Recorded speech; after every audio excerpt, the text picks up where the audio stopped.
నమస్కారం అండి. నా పేరు కొలు శ్రీరాము. బాలా త్రిక్షుండదేవి ఆశ్రమం పాడు నుంచి మాట్లాడుతున్నాము. తిరుపతి లడ్డు అనేటువంటి విషయానికి వస్తే ఈరోజు పారదర్శకత లోపించడం వల్ల, అధికారుల నిర్లక్ష్యం వల్ల అవినీతి పాల్పడినటువంటి రాజకీయ నాయకులు కానీ అధికారులు కానీ సహాయ సహకారాలు ఉండబట్టే హిందూ ధర్మం మీద, హిందూ దేవాలయాల్లో అవినీతి జరుగుతున్నటువంటి విషయాన్ని స్పష్టంగా ప్రజలకు తెలియజేస్తున్నాము. ప్రతి ఒక్కరు కూడా బాధ్యతాయుతమైనటువంటి వృత్తుల్లో ఉంటూ రాజకీయ పార్టీలకు సపోర్ట్ చేయడం అనేటువంటిది ఎంతవరకు సమంజసమైన విషయంగా భావించాలి. కాబట్టి హైందవ సంస్కృతిలో, హిందూ సంస్కృతిలో హిందువులుగా పుట్టి లడ్డు అవినీతికి సహకరించేటువంటి అధికారులు కానీ, అక్కడ సిబ్బంది కానీ, రాజకీయ వ్యవస్థ అనేటువంటిది రాబోయే తరాలకు మీరు ఎటువంటి సమాధానం సంజాయిషి ఇవ్వాల్సి ఉంటుందనేటువంటి విషయాన్ని మర్చిపోకండి. కర్మ సిద్ధాంతం అనేటువంటిది ఎవరిని కూడా వదిలిపెట్టే అవకాశం ఉండదు. అది మనకి ఉసురు రాబోయే తరాలకి, మన వంశాలకు తగిలే అవకాశం ఉంది.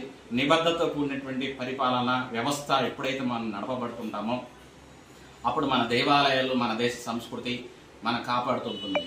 ఒక విషయాన్ని చెప్తున్నాను. అయోధ్య రామ మందిరంలో రామభద్రస్వామి వారు గుడ్డివారైనా కానీ ఎంతో విశేషమైనటువంటి హిందూ సంస్కృతి కోసం, హైందవ సంస్కృతి మహోన్నత స్థానాన్ని కృషి చేసేటువంటి విధానంలో ఎనలేని కృషి చేస్తున్నారు.